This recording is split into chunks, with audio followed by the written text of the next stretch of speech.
शिमला की कड़ाके की ठंड भरी रातों में एक होटल है जिसका नाम है विस्परिंग पाइन्स होटल। ब्रिटिश दौर में बना हुआ एक हेरिटेज होटल जो बाहर से देखने में बेहद शाही और खूबसूरत लगता है, लेकिन उसके अंदर एक ऐसा राज छिपा है जिसके बारे में आज तक कोई पूरी सच्चाई नहीं जान पाया है। घटना कोई मनगढ़ंत कहानी नहीं है, बल्कि एक सच्ची घटना है जो शिमला के उस रात को होटल में ये घटना हुई थी।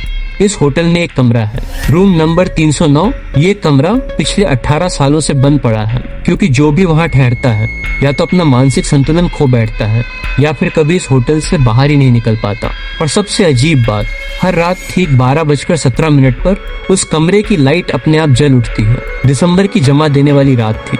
बर्फबारी इतनी तेज हो रही थी कि शिमला की सड़कों पर आवाजाही लगभग बंद होने लगी थी। उसी रात दिल्ली से आए एक नवविवाहित जोड़े आरव और नैना अपने हनीमून के लिए शिमला पहुंचे थे। उन्होंने online whispering pines hotel book किया था। जब वे होटल पहुंचे तो रिसेप्शन पर खड़ी औरत उन्हें कुछ अजीब नजरों से देखती है, जैसे वो कुछ कहना चाहती हो मगर खुद को रोक लेती है। आरव जब गेस्ट रजिस्टर पर साइन कर रहा था तभी उसकी नजर एक पेज पर ठहर जाती है। वहाँ रूम 309 के सामने कई नाम लिखे हुए थे, लेकिन हर नाम पर लाल स्याही से क्रॉस बना हुआ था। नैना ने मुस्कुराते हुए रिसेप्शनिस्ट से पूछा, रूम 309 में क्या प्रॉब्लम है? रिसेप्शनिस्ट का चेहरा अचानक गंभीर हो गया। उसने धीमी आवाज में कहा, मैडम वो कमरा अब इस्तेमाल नहीं होता, और तुरंत बात बदल दी। बेल बॉय उनका सामान लेकर लिफ्ट में जा रहा था। उसने धीरे से आरव के कान में कहा, सर अगर रात में कोई दरवाजा खटखटाए तो दरवाजा मत खोलना। उन्हें रूम 309 दिया गया जिसकी बालकनी से बर्फ से ढकी घाटी का नजारा दिखता था। सब कुछ बेहद खूबसूरत और रोमांटिक लग रहा था। कमरे में जलती हुई फायरप्लेस, कैंडल लाइट डिनर और ठंडी रात का सुकून। लेकिन रात ठीक 12:17 पर नैना की नींद खुल जाती है। उसे कॉरिडोर से हाई हील की धीमी धीमी आहट सुनाई देती है। वो आवाज उनके कमरे के बाहर आकर रुक जाती है और फिर एक बहुत धीमी औरत की आवाज सुनाई देती है। रूम 309। नैना डर जाती है। आरव दरवाजे के पीपो होल से बाहर देखता है। कॉरिडोर पूरी तरह खाली था, लेकिन फर्श पर ताजा बर्फ से बने पैरों के निशान दिख रहे थे और वो निशान सीधे जाकर रूम 309 के दरवाजे पर खत्म हो रहे थे। अगली सुबह आरव स्टाफ से उस कमरे के बारे में पूछता है। मैनेजर अचानक गुस्से में आ जाता है और बस इतना कहता है, वो कमरा 2008 में आखिरी बार खोला गया था। उस रात वहाँ एक दुल्हन रुकी थी और अगली सुबह उसकी लाश तक नहीं मिली। स्टाफ बताता है उस लड़की का नाम मीरा था। अपनी शादी की रात वो रूम 309 में ठहरी थी। जब अगली सुबह दरवाजा तोड़ा गया, कमरा बिल्कुल खाली था। बस बिस्तर पर खून से सना हुआ उसका वेडिंग रील पड़ा था। तभी से हर साल दिसंबर में उस कमरे से शादी का संगीत सुनाई देता है। उस रात आरव और नैना डिनर के बाद लिफ्ट से अपने कमरे की तरफ लौट रहे थे। तभी लिफ्ट अचानक तीसरी मंजिल पर रुक जाती है। लाइटें टिमटिमाने लगती हैं और लिफ्ट अपने आप खुल जाती है। कॉरिडोर पूरी तरह सन्नाटा ओढ़े खड़ा था, लेकिन रूम 309 का दरवाजा आधा खुला हुआ था। अंदर से मोमबत्ती की हल्की रोशनी बाहर आ रही थी और दरवाजे के भीतर एक दुल्हन जैसी परछाई दिखाई दे रही थी। नैना जैसे किसी जादू के असर में दरवाजे की तरफ बढ़ने लगती है।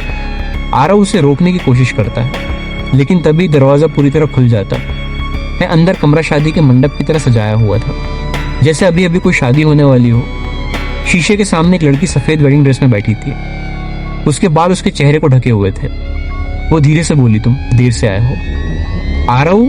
आरव सन्न रह जाता है क्योंकि उसने अपना नाम कभी नहीं बताया था।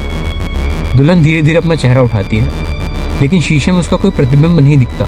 वहां सिर्फ नैना का प्रतिबिंब दिख रहा था और उस प्रतिबिंब में नैना मुस्कुरा रही थी, जबकि असल नैना बिना किसी भाव के खड़ी थी। अगली सुबह स्टाफ को रूम 309 का दरवाजा खुला मिलता है। कमरा पूरी तरह खाली था।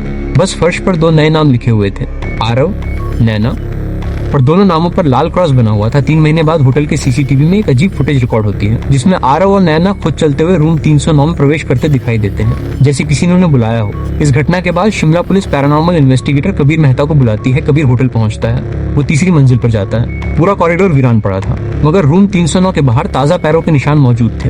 कबीर अपना रिकॉर्डर चालू करता है और कहता है, अगर यहाँ कोई है तो जवाब दो। कुछ सेकंड की खामोशी के बाद रिकॉर्डर में एक फुसफुसाहट सुनाई देती है। शादी रह गई। कबीर दरवाजा तोड़कर कमरे में प्रवेश करता है। कमरा बिल्कुल साफ सुथरा था। बिस्तर पर ताजे गुलाब की पंखुड़ियां बिखरी थीं और शीशे पर लिपस्टिक से लिखा वेलकम बैक। कमरे में कबीर को एक डायरी मिलती है जो मीरा की होती है।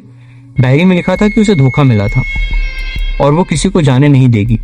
डायरी के आखिरी पन्ने पर आज की तारीख लिखी थी और उसके नीचे लिखा था, 2 नए मेहमान आ चुके हैं। कबीर अलमारी के पीछे एक गुप्त सुरंग खोजता है। सुरंग के आखिर में उसे एक पुराना वीडियो कैमरा मिलता है।